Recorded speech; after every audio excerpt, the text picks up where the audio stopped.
La salvación es una dádiva de Dios. Es como si el brazo del Señor se extendiera para darnos algo que nosotros podemos recibir, o que lo recibimos, o ya lo hemos recibido mediante la fe. Todos los aquí presentes sabemos que la salvación es por gracia, es decir, que no tiene aporte de mérito alguno. ¿Y por qué es esto? Porque todo lo que es necesario para que un pecador se salve, lo hizo Cristo en la cruz. Pero siempre hay un pero, ¿no? Hay personas que, a pesar de haber puesto su fe en Jesús como Salvador personal, es decir, a pesar de que hay creyentes que han aceptado a Cristo como el Señor y Salvador de sus vidas, siguen viviendo en rebeldía contra Él o no colaboran con Él en la expansión de su reino. Entonces vale a hacerse una pregunta: ¿por qué aquellas personas que son salvas dicen seguir al Hijo de Dios, pero se niegan a servirle, se niegan a obedecerle o se niegan a colaborar con Él? La respuesta, queridos hermanos, es que la salvación es solamente el primer paso. Esto es, nadie puede dudar de que si una persona acepta a Cristo como su Señor y Salvador, irá al cielo, tendrá vida eterna. Nadie puede dudar aquello. Pero la salvación no garantiza una vida piadosa o fructífera aquí en la tierra. Esta mañana, y con la ayuda del Santo Espíritu, vamos a identificar dentro del plan de salvación la parte de Dios y la parte del creyente, de tal forma que esto nos anime a convertirnos en verdaderos colaboradores en la obra del Señor. Primero veamos la parte de Dios, y antes de parte de la obra que el Señor ha hecho dentro del plan de salvación, entendamos ciertos términos. ¿Qué es salvación? Según un diccionario bíblico, salvación quiere decir, o es el acto de Dios de salvar al hombre de las consecuencias inevitables del pecado. ¿Cuáles son las consecuencias inevitables del pecado? La muerte. Es decir, nosotros no podemos alcanzar la salvación, por ejemplo, por guardar los 10 mandamientos. Nosotros no podemos alcanzar salvación por hacer obras o acciones positivas. La salvación simplemente es una dádiva gratuita de Dios. ¿Y en qué consiste este plan de salvación? Recordemos que nosotros hemos pecado, y el pecado es transgresión de la ley, y así lo cataloga la palabra de Dios. Miren lo que dice la primera carta de Juan, el capítulo 3, el versículo 4. Primera carta de Juan, capítulo 3, versículo 4, dice: todo aquel que comete pecado infringe también la ley, pues el pecado es infracción de la ley. Y como transgresores de la ley, entonces, que somos, merecemos la muerte. Romanos 6:23 así lo estipula. Romanos 6:23 dice: porque la paga del pecado es muerte, mas la dádiva de Dios es vida eterna en Cristo Jesús, Señor nuestro. Pero Dios ha mostrado su amor infinito, elaborando y llevando a cabo un plan para salvarnos de esta consecuencia, de la muerte eterna. Miren lo que expresa la carta de Pablo a los Romanos, el capítulo 5, el versículo 8. Romanos 5:8 dice: mas Dios muestra su amor para con nosotros, en que siendo aún pecadores, Cristo murió por nosotros. En otras palabras, la salvación es un plan divino, creado obviamente por Dios, para rescatar al hombre de una condenación y muerte eterna. Y este plan incluía la muerte del Señor Jesucristo en lugar nuestro y la resurrección del Señor Jesucristo, lo que nos garantiza obviamente nuestra resurrección y la vida eterna. Ahora, ¿es que acaso era necesario ese plan. Sí, era muy necesario por cuanto ya mencionamos que el hombre pecó y por ende no podía entrar ni participar del reino de Dios. Miren lo que expresa otra vez el apóstol Pablo en su carta a los Romanos, el capítulo 3, los versículos del 23 al 25. Romanos 3, los versículos del 23 al 25. Por cuanto todos pecaron y están destituidos de la gloria de Dios, siendo justificados gratuitamente por su gracia, mediante la redención que es en Cristo Jesús, a quien Dios puso como propiciación por medio de la fe en su sangre, para manifestar su justicia, a causa de haber pasado por alto en su paciencia los pecados pasados. Fíjense, queridos hermanos, el texto que leímos es claro, ¿no? Dice, por cuanto todos pecaron y están destituidos de la gloria de Dios. Esto es, nosotros no tenemos entrada ni podemos acceder al reino de Dios por pecadores, pero por la misericordia de Dios, por el amor de Dios, a través de su Hijo Jesucristo, es que recibimos el perdón y podemos tener acceso a su reino. En pocas palabras, Dios nos ha dado la oportunidad de recibir la salvación, que es un regalo en sí. Pero lo primero que tenemos que hacer, obviamente, es ponernos a cuentas con Dios y reconocer que Jesús es el Hijo de Dios, que murió por nosotros y en quien su Padre nos da salvación. La parte de Dios que se refiere a la salvación fue justamente eso, ¿no? El plan de salvación. Y esta parte de Dios, este plan de salvación, tiene algunas características. Para empezar, y es un hecho consumado. La salvación es un hecho consumado en la cruz del Calvario. Ninguna persona, en otras palabras, necesita hacer nada porque todo está hecho. Todo fue hecho cuando Cristo ocupó nuestro lugar en la cruz. Él hizo la expiación de nuestros pecados. Lo único que nosotros tenemos que hacer es apropiarnos por fe de lo que ya el Señor hizo en la cruz. Y es que la salvación, queridos hermanos, no se la gana, sino que se la acepta o se la recibe. La salvación no requiere de mérito, porque ya estos fueron hechos por Cristo en la cruz. La salvación no pide trabajo ni esfuerzo alguno de la persona que se quiere salvar para ser salva, porque todo esto ya fue cumplido en la cumbre de Gólgota por el Maestro. Esto de esta característica de que todo ya está hecho y todo está consumado, se lo da en una excelente ilustración que hace el Señor, o se lo explica en esta excelente ilustración, en la parábola de la gran cena. Miren lo que dice Lucas, el Evangelio de Lucas, capítulo 14, los versículos del 15 al 24. Lucas 14, del 15 al 24. Oyendo esto, uno de los que estaban sentados con él a la mesa le dijo: bienaventurado el que coma pan en el reino de Dios. Entonces Jesús le dijo: un hombre hizo una gran cena y convidó a muchos. Y a la hora de la cena envió a su siervo a decir a los convidados: venid, que ya todo está preparado. Y todos a una comenzaron a excusarse. El primero dijo: he comprado una hacienda y necesito ir a verla. Te ruego que me excuses. Otro dijo: he comprado 5 yuntas de bueyes y voy a probarlo. Te ruego que me excuses. Y otro dijo: acabo de casarme y por tanto no puedo ir. Vuelto el siervo, hizo saber estas cosas a su señor. Entonces, enojado, el padre de familia dijo a su siervo: ve pronto por las plazas y las calles de la ciudad y trae acá a los pobres, los mancos, los cojos y los ciegos. Y dijo el siervo: Señor, te ha hecho como mandaste y aún hay lugar. Dijo el Señor al siervo: ve por los caminos y por los vallados y fuérzalos a entrar para que se llene mi casa. Porque os digo que ninguno de aquellos hombres que fueron convidados gustará mi cena. La cena de la salvación, queridos hermanos, según esta ilustración, ya está lista para comenzar a comer y disfrutarla. Solo hay que sentarse y empezar a comer. Solo, en otras palabras, hay que apropiarse de la salvación, pues todo ya fue hecho.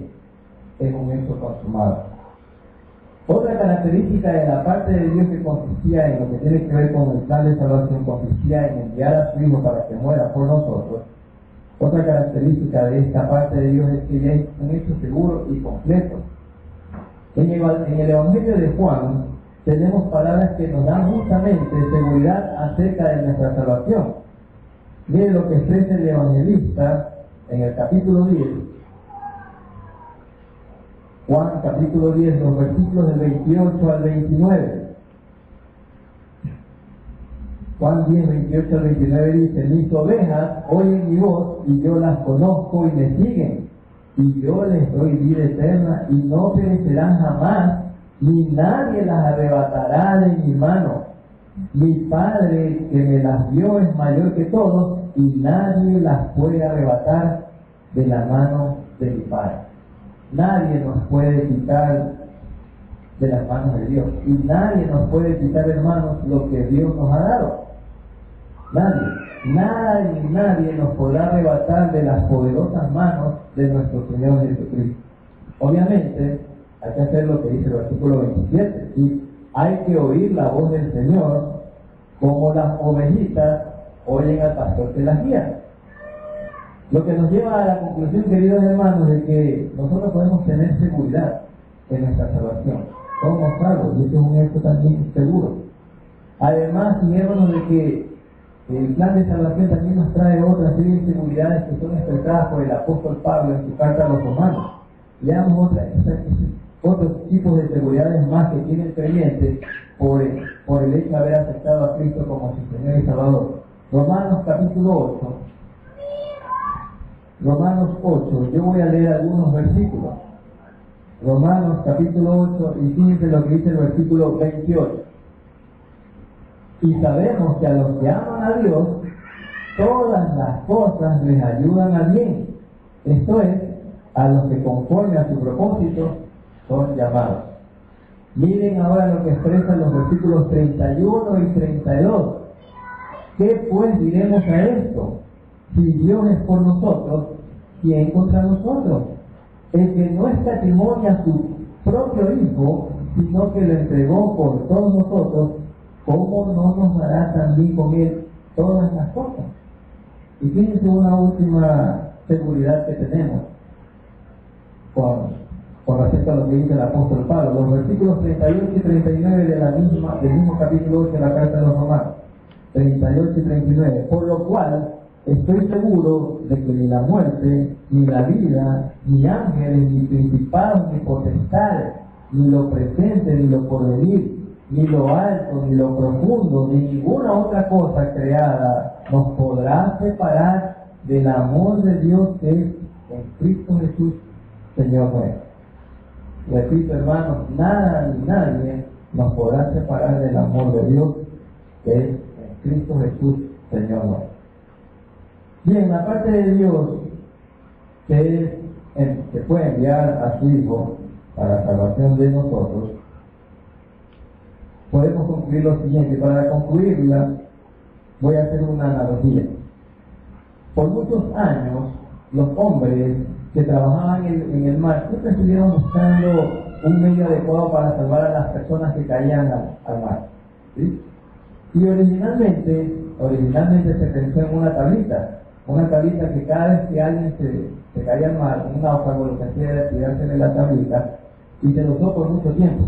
Pero obviamente no tenía el éxito anhelado porque, dependiendo del peso, se hundía con todo, ¿no? Tabla con todo, se hundía. Finalmente, y después de algunos años de ensayos y de estudios, se consideró que la mejor manera para poder salvar a un náufrago era un anillo de material suave para que el náufrago pudiera introducir su cabeza y se pudiera asir de los lados. Eso es lo que actualmente conocemos con el nombre de una boya salvavidas, que obviamente se lo utilizan todos los barcos que trabajan en el mar, ¿no? Para salvar a aquellas personas que han caído en las aguas. El medio provisto, y aquí viene la analogía, hermanos, el medio provisto por Dios para la salvación del pecador que anda como náufrago en este mundo, es la persona del Señor Jesucristo. Él es esa huella salvavidas. Esa es la parte de Dios que ella cumplió. Cuando un hombre o una mujer se unen por fe, creen por fe en el Señor Jesucristo y en su obra vicaria, la salvación es segura y completa, hermano. No hay otro modo provisto por Dios para la salvación del pecador. Y es más, este medio que el Señor dio ya fue provisto, es seguro y fue hecho en su totalidad. Es la huella salvadora de Jesucristo que puede salvar a este mundo y está al alcance de todos aquellos que la solicitan por fe y obviamente la piden de todo corazón. Bien, esa es la parte de Dios. Ahora veamos la parte de nosotros o la colaboración nuestra dentro del plan de salvación, dentro de este plan de redención. La vida cristiana tiene verdadero sentido, queridos hermanos, cuando en lugar de conformarnos solamente con la salvación, nos ocupamos en ella para la bendición de otros. ¿Sí? Hay muchos creyentes que con ser salvos se conforman y no hacen nada más, se quedan ahí. Les decía que la mejor manera de llevar una vida espiritual con sentido es ocupándonos en nuestra salvación. ¿Y cómo lo hacemos esto? Siendo colaboradores de Dios dentro de su plan de salvación. En el capítulo 2 de la carta de Pablo a los Filipenses, después de las respectivas exaltaciones que hace el apóstol Pablo y el reconocimiento que hace al Señor Jesucristo por el sacrificio vicario, por haber llevado a cabo el plan de salvación, el plan de redención, dice lo siguiente. Miren lo que dicen los versículos 12 y 13 de la carta de Pablo a los Filipenses, en el capítulo 2. Los versículos 12 y 13. Por tanto, amados míos, como siempre habéis obedecido, no como en mi presencia solamente, sino mucho más ahora en mi ausencia, ocupaos en vuestra salvación con temor y temblor. Porque Dios es el que en vosotros produce así el querer como el hacer por su buena voluntad. Es posible de pronto para algunos hermanos aquí presentes que resulte nuevo esto de oír que debemos ocuparnos en nuestra salvación, pero este es un mandato, ¿sí? Por supuesto que cuando hablamos de este tema de ocuparnos en nuestra salvación, no estamos diciendo que la salvación depende de lo que usted haga, de su propio esfuerzo, o de nuestro esfuerzo, de mi esfuerzo. No. La idea de este texto es llevar a cabo continuamente vuestra propia salvación. Es decir, yo ya no trabajo, o usted no trabaja para lograr su propia salvación, porque esto ya lo logramos por gracia, ¿sí? Lo que debemos hacer es ocuparnos en la salvación. Es decir, debemos de, cuando la Biblia habla de ocuparnos de la salvación, o en la salvación nos exhorta a dar atención a lo que nosotros hacemos por haber obtenido la salvación, lo que hacemos hacia afuera. Ejemplo de cómo podemos entonces ocuparnos en nuestra salvación y obviamente ser excelentes colaboradores de Dios en su plan de redención, en su plan de salvación. En primer lugar, siguiendo al Maestro, ¿sí? La salvación, queridos hermanos, es un paso de fe y es un paso sencillo, ¿sí? Porque es sencillo en realidad para quienes están buscando a Dios. Somos nosotros en realidad los que hacemos o vemos este paso difícil. ¿Por qué? Porque cuando tratamos de aceptar a Cristo, aquellos que de pronto todavía no lo han hecho, los inconversos, ¿por qué no lo hacen? Para ellos se les hace difícil de pronto porque siguen amando las cosas del mundo, siguen siendo orgullosos, siguen permitiendo que el ego domine su corazón. Pero para los que en realidad buscan a Dios, el paso debe ser sencillo, y de hecho la palabra de Dios muestra el paso de fe como algo sencillo, ¿sí? Miren lo que dice Hechos capítulo 16, versículo 31. Hechos 16, 31. Ellos dijeron: cree en el Señor Jesucristo y serás salvo tú y tu casa.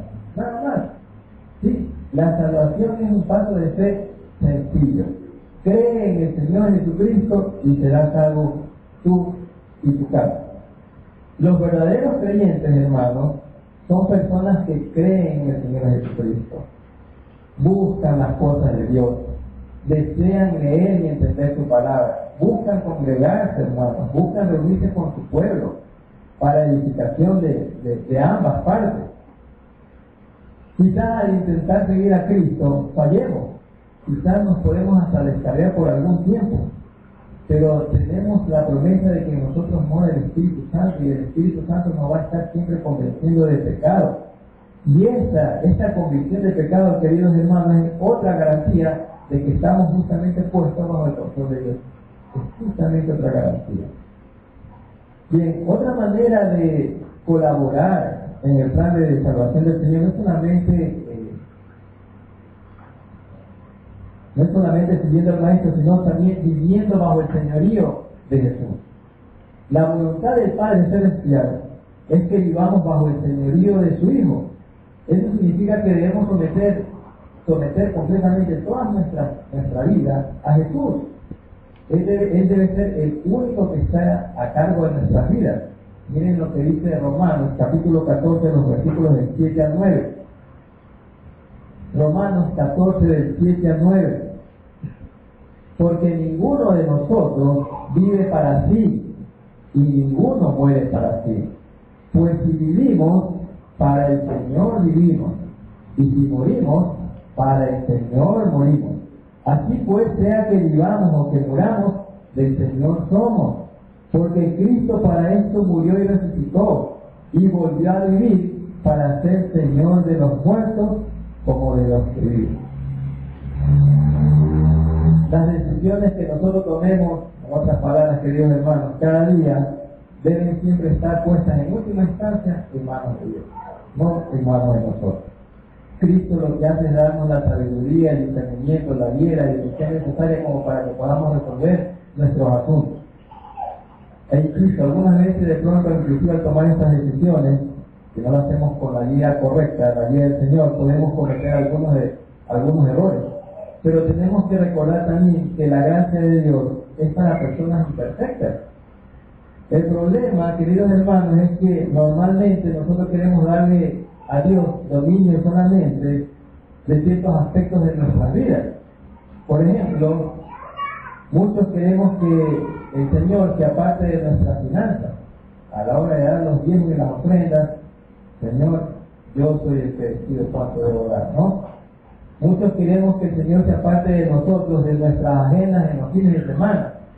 Señor, yo sé que tengo que ir al templo, pero tengo otras cosas que hacer, ¿no? ¿Sí? Pero cuando nos encontramos en la cama de un hospital, queridos hermanos, ¿quién de nosotros le diría a Jesús que se desligara de nuestra salud? ¿Quién de nosotros le diría, Señor, no te preocupes este fin de semana por mí, que yo me cuido solo? ¿Quién le va a decir al Señor, Señor, no te preocupes que yo veo cómo consigo dinero para pagar? ¿Quién de nosotros le podría decir eso? Yo estoy seguro que ninguno, ¿no? Por lo tanto, entonces hagámonos una pregunta. ¿Es Jesús en realidad el Señor de nuestras vidas? ¿De nuestra vida, de todas las áreas de nuestra vida, o no? La experiencia de la salvación, queridos hermanos, ocurre una sola vez, pero la vida cristiana continúa. ¿Sí? ¿Por qué? Porque el señorío de Jesucristo sigue y debe estar presente en nuestras vidas. Habrá un momento, queridos hermanos, cuando todos nosotros, todos y cada uno de los creyentes, debamos reconocer que el Hijo de Dios no solamente vino para salvar, sino que vino para ser el Señor y dueño de nuestras vidas, para nuestro bien y para la gloria de Él. ¿Cómo también nosotros podemos ocuparnos en nuestra salvación? Siendo colaboradores activos dentro de la obra de Él. Se cuenta la historia de una señora que tenía la costumbre de visitar las ventas de los garajes y de los remates, hablando de pulgueros, ¿no? Un día la señora encontró una tetera cuyo precio era de $2.50. La tetera estaba muy sucia, tenía moho, fuera de ella estaba sin luz. La compradora le preguntó a la dueña de la tetera si sería posible limpiarla. Y la vendedora amablemente se metió con la tetera dentro de la casa, encontró un limpiador de cobre y después de limpiarla salió unos minutos con la misma tetera, pero ahora brillaba, estaba resplandeciente la tetera. además de limpiarla y de estar resplandeciente esa tetera, también traía un nuevo precio. En vez de valer ahora $2.50, ahora valía $10. ¿Qué pasó? Cuando se le quitó el moho, la suciedad que tenía la tetera, y se llegó a ver exactamente la belleza que tenía esta tetera. Y obviamente el valor subió. Mientras se conservaba sucia, nadie la quería. Cuando se la limpió, ahora sí pasó a ser deseable. Dios obra de la misma manera, hermano. Cuando estamos cubiertos con la suciedad del pecado, somos purificados, limpiados por la sangre de nuestro Señor Jesucristo y llegamos a tener una nueva naturaleza, llegamos a tener un nuevo valor. Nuestro Dios es como un Dios restaurador. Él busca a los que se han alejado de Él y los invita a recibir su amor. Él inclusive quiere la reconciliación de aquellos hermanos que, habiendo ya aceptado por fe a Jesucristo, de pronto se han descarriado, se han alejado del Señor. Dios siente gozo cuando el pecador se arrepiente. Dios siente gozo cuando un hermano se restaura en su relación con Él. Solo, como siempre digo, hay un pequeño problema, ¿no? O un pero. Muchas veces los que nos consideramos hijos de Dios no compartimos el mismo gozo con Él. ¿Sí? No sentimos gozo porque un pecador se convierta, no sentimos gozo cuando un hermano que había perdido la comunión con el Señor se restablece esa comunión. No sentimos gozo por ser embajadores del Dios vivo y verdadero.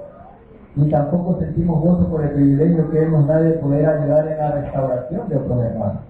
Al contrario, como que le damos un importismo al estado espiritual de los inconversos. ¿Cuántas personas hay inconversas en este mundo y como que no nos importa algunas veces? O no le damos la importancia que debería dar.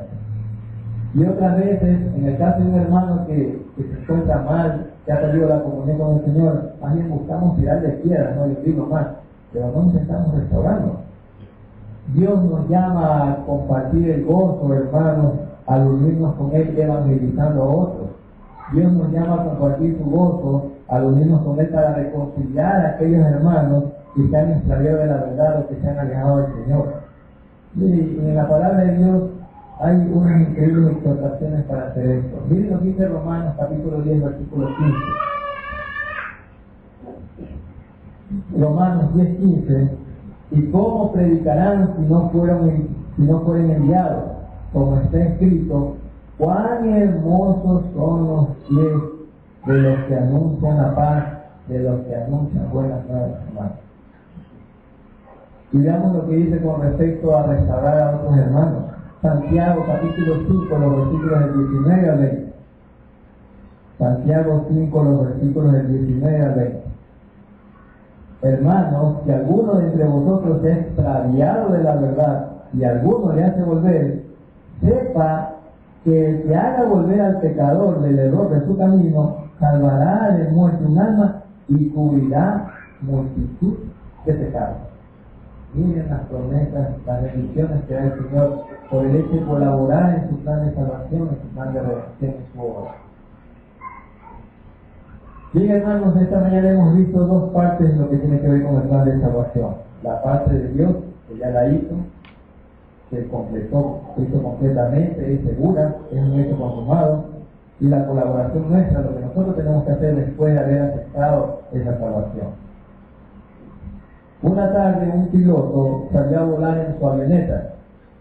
Se dirigía a un pequeño aeropuerto que no estaba tan lejano de donde él se encontraba. Y no se preocupó por el hecho de que su avioneta no tenía luces.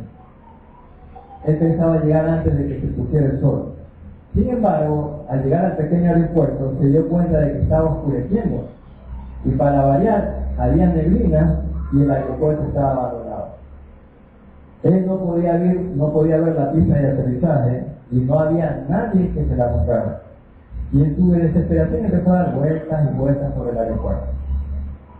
Mientras tanto, en la parte de tierra, un hombre estaba descansando en el patio de su casa y oyó que una avioneta vio que estaba dando círculos, dando vueltas tras vueltas. Y el hombre pensó y dijo, ese piloto está en apuros. se subió a la camioneta de él y se fue al pequeño aeropuerto donde señaló con los faros de su camioneta dónde estaba la pista de aterrizaje. Y finalmente se estacionó al final de ella para que el piloto pudiera ver dónde estaba, señalarlo, alumbrar el camino al piloto. El piloto pudo así aterrizar sin problemas y se evitó obviamente alguna tragedia. Fíjense, la sensibilidad de esta persona ayudó a salvar la vida de este piloto. De igual manera, queridos hermanos, nosotros podemos y debemos ser usados por el Señor para salvar la vida de otros, pero siempre y cuando seamos sensibles a las necesidades de las otras personas, siempre y cuando seamos sensibles a esa necesidad espiritual que tienen tantas personas inconversas, siempre y cuando seamos sensibles a aquellos hermanos que están pasando alguna necesidad y se están alejando de los caminos del Señor. Podemos y debemos ser usados por el Señor. Podemos colaborar, en otras palabras, en su misión redentora. Querido hermano en Cristo, Dios ya ha hecho su parte en el plan de salvación. Y como siempre, todas las cosas que Él hace, las ha cumplido a la perfección. Pero ahora que usted es salvo, porque un día usted aceptó el sacrificio vicario de Cristo en la cruz, acuérdese que usted no tuvo que hacer nada para ser salvo. Pero ha hecho su parte después de ser salvo. Está colaborando estrechamente con Dios. Imagínense que en el próximo culto que va a ser en el nuevo local, el grado de colaboración de cada uno de nosotros se va a ver reflejado en nuestra estatura física. ¿Sí? Imagínense, ¿cuánto va a medir usted? ¿Sí? De pronto va a ser así chiquitito porque no ha trabajado nada y casi ni se lo va a ver en la banca. O de pronto va a ser un gigante ahí de 2 metros porque ha trabajado estrechamente con el Señor, ha colaborado con Él. ¿Qué tamaño cree que tendría que ser? Yo le invito en esta mañana a hacer su parte, querido hermano, a trabajar estrechamente con el Señor en su obra. Usted ya es salvo, pero todavía hay infinidad de personas que están inconversas, que no conocen al Señor. Usted, por ser salvo, ahora está con mucho gozo, pero hay hermanos que han perdido ese gozo, que también de pronto lo tenemos entre nosotros. Haga su parte, hermano. Es fácil alejarse del Señor, hermano, es fácil no trabajar para el Señor. Sin embargo, acuérdense que cualquier esfuerzo que nosotros hagamos, por mínimo que sea, de parte del Señor, Él siempre lo va a tener presente y siempre va a ser recompensado. Amén. Por esa cruz, la cruz de mi Jesús, ya puedo yo vivir en la luz. Cuando me siento cargado y me parece todo pesado, entonces